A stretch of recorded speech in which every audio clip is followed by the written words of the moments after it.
Losing time, I'm fading fast. I just wanna make it last. Try to let go of the past. I close my eyes, embrace the blast. Sleepless nights and headache stack. Restlessness to hell and back. What's my purpose? What do I grab? A slippery surface, a heart attack. And sometimes you just gotta believe there's something that'll give you relief. There's something that'll have what you need. What you need. We're broken, it's tragic. We're not all elastic, but maybe there's magic. Believe you could have it. And I know of sadness, the anxious and panic, the infinite vastness of all that is blackness.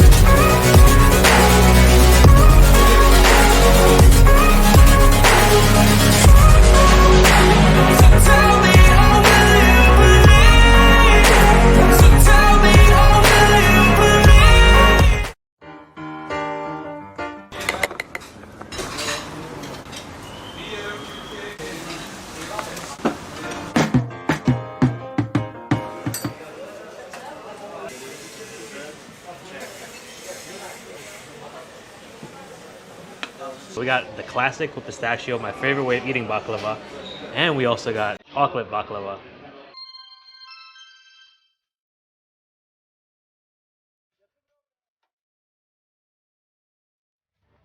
First stop on our tour around Karakui. Fish wrap. This is good. Wow. Looks amazing. All the spices is in here. Lettuce, pepper, tomato, onions, cucumber, and then the grilled fish, which was grilled over charcoal. So a specialty here in Karakoi is the balik durum. Balik durum is fish wrap. So unlike the balik ekmek that has the thicker bread, this actually has a really thin wrap where they put the fish in, which is really nice because you actually get more of the taste of the fish. Well, let's take a bite.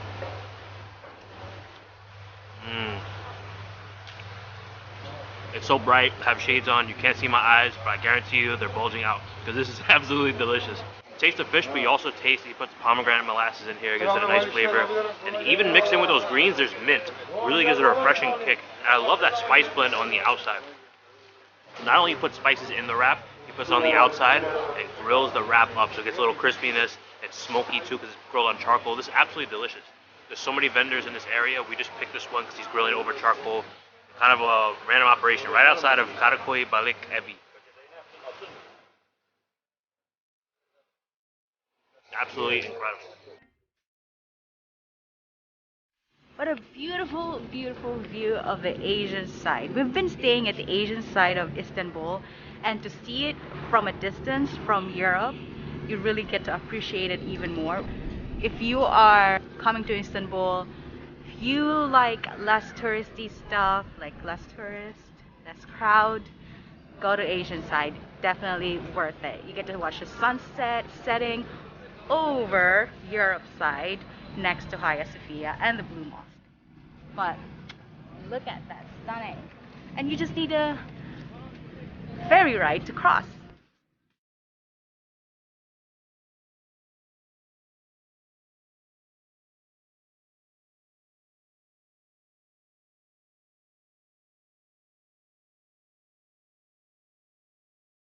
Here at Karakui Chorba Evi, which literally translates to Karakui Soup House.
The funicular, they call it the tunnel, I think I'm pronouncing it right. It goes back to 1875 from Beyoğlu to Karaköy. So it's really cool. It's a very quick ride, and you just use your Istanbul card like you would ride in the subway or ride in a ferry here. It's cool. It's definitely worth taking. It saves you that really steep walk down or up.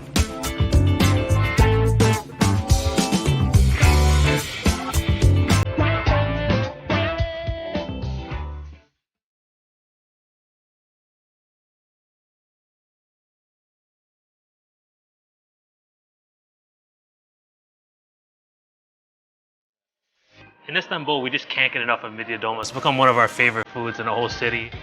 They're not nicely presented there. They look beautiful. Really fat chunks of muscle stuffed with that rice. And what I like at first glance, it doesn't look like it's overfilled with the rice, which is nice. I'm really excited to try it. Look at that. Try first without lemon, just pure.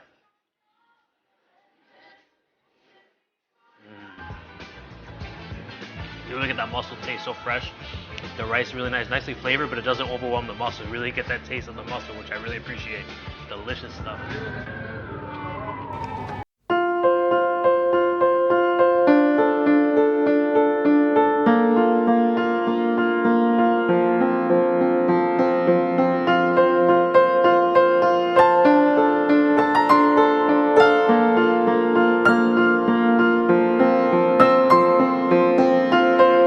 To Karaköy and not stopped at the most famous baklava shop in all of Istanbul, at least from what we've read. It's called Guluoglu, Karaköy Guluoglu. I'm sure I'm butchering that pronunciation, but this spot is popping. It's really old school inside. It dates back to 1843. They have so many different varieties of baklava. We got the classic with pistachio, my favorite way of eating baklava, and we also got chocolate baklava.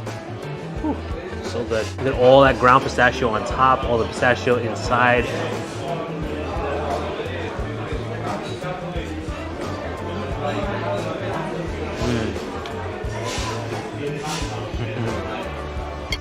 That is just a sinful bite of baklava right there. Oh my god.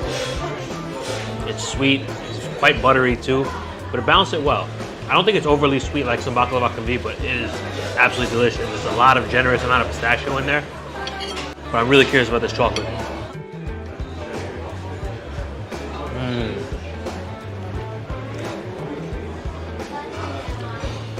Damn, really rich chocolate flavor. Same level of sweetness, you get that hit of that buttery flavor too, but I love that rich chocolate taste. Jumi, I think you'd like this one. I've never had chocolate baklava, so this is going to be interesting. It smells very chocolated.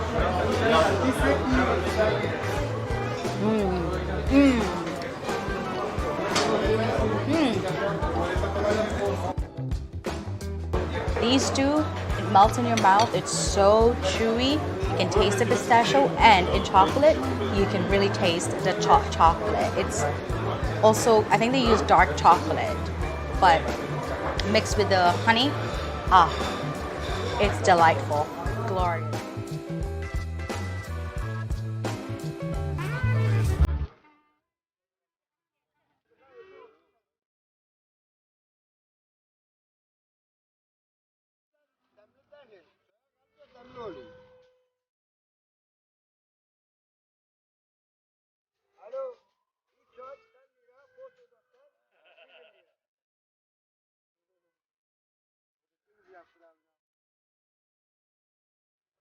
Chai time. We wanted to get chai at the baklava spot, but we passed this place where, well, this little corner first before the baklava, and we thought of coming back here just to get chai, because what a better way to have chai than sitting on a stool facing the Bosphorus Sea with the sun setting in the background. Well, you can't really see the sunset here. The best sunset spot is right next door, right there. You just take a ferry, just take it. But it's the ambience. It's the ambience we're here for.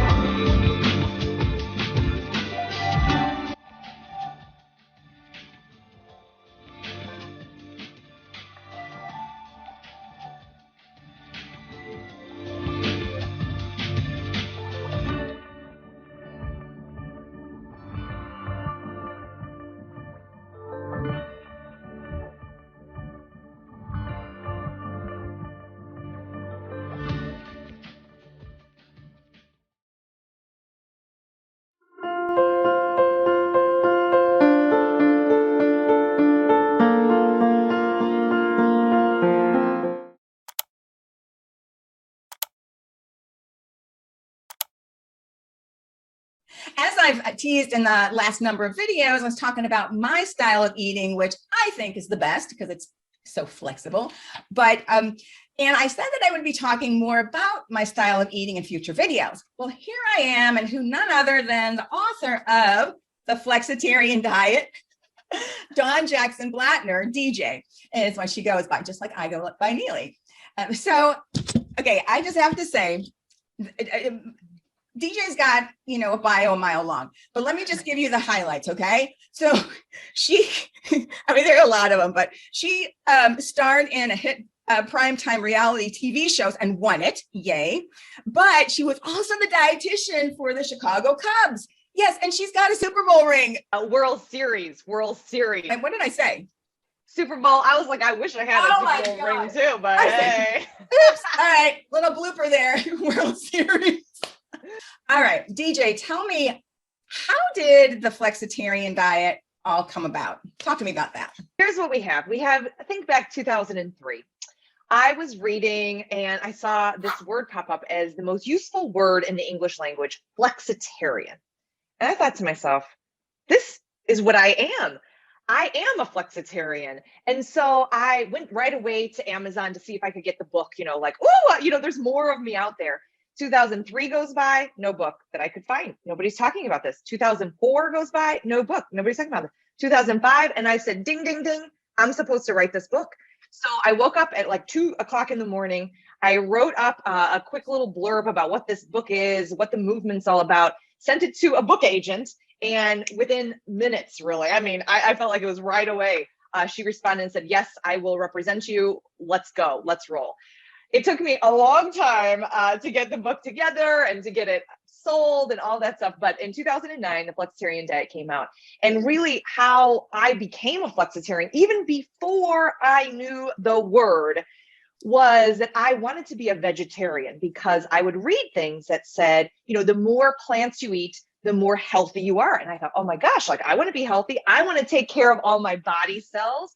And so I need to be a vegetarian. And then my grandma would make turkey and I would eat it. And then I would go to Wrigley Field and have a hot dog and would eat it. Occasionally I would have these meaningful meat moments is what I called them. But I felt so horrible. I felt so guilty. I felt such shame because I was like a horrible vegetarian because I had flexibility. I was a horrible vegetarian because I had flexibility. Wait a second. Does that make any sense? No, it's like, actually, are you not maybe the best type of vegetarian? And so that's where flexitarian came about, is it was how I was eating. And I wanted to make people feel less bad about eating plants with flexibility. I love that. And I was actually kind of like a bit of a strict vegan for a while, but it was too restrictive for me. And it's like, yeah, I like to have, some animal products now and then. So what reason should people say, you know what, I need to adopt this style of eating? What would you say? Yeah, so let's just talk about plant-based eating, right? So that means you're not a vegan, a vegetarian, you're just skewing to eating more plants. When you put more plants in your diet, you're going to get more vitamins, more minerals, more fiber, more phytochemicals or plant compounds that you can only find in plants. Getting that influx of all that nutrition, all those nutrients, what you're going to do is reduce your risk of disease. So we're talking about everything from heart disease to diabetes to cancer. You're going to improve longevity and health span, right? Not just living a long time, but living a long time well and healthy.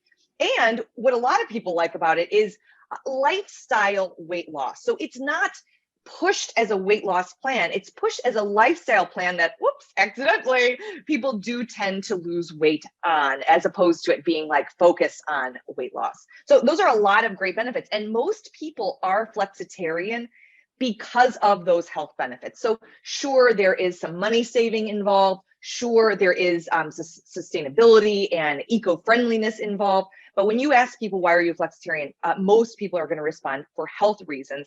And statistics show that about 1 in 3 people are flexitarian. So we're in big company here.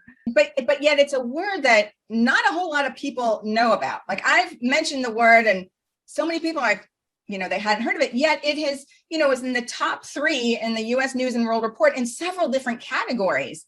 And it's like, why are some of the best diets DASH diet, Mediterranean, flexitarian, why are they like the least known? It's just crazy. Yeah, it is interesting. I mean, I will say, you know, because I've been thinking about this since 2003, in my mind, it has blown up. Like nobody was talking about this in 2003. Even when I wrote the book, I had friends in the nutrition realm be like, flexible? What is this about? Being limber and stretching? It's like nobody knew. So like now I do feel like there is more name recognition than ever. And really, the definition is quite simply, right, the combination of two words, flexible plus vegetarian. So I wake up in the morning with the intent of eating more plants, but not with the strict rules of having to give up all of my meaty favorites. Exactly. You bring up something too that I want to touch upon. And, you talk about the cost. So many people think that plant-based eating is so expensive. It's cheap. It's cheap. If you do it right, that's the ticket. Here's the deal is fruits, vegetables, nuts, seeds, whole grains, beans, lentils, all of those things, great financial benefits there, right? To eat those things. Because not only are you getting all that nutrition, it doesn't cost a lot. Where it goes wrong, and this is one of my biggest things to talk about. Oh my gosh. The biggest mistake is those fake plant proteins. Those are expensive. They aren't whole foods. And that is not where the bulk of your flexitarian diet should be coming from. Can they fill in gaps here and there for a little bit of fun? Sure. But at the end of the day, when you're really eating these whole foods that are plant-based, it will save you money. Excellent. And we're going to talk about the more details about the flexitarian diet in my next video. So make sure you click on this one and we're going to continue our conversation with DJ Blattner. Thanks for watching Neely on Nutrition. We'll see you in the next video. Take care.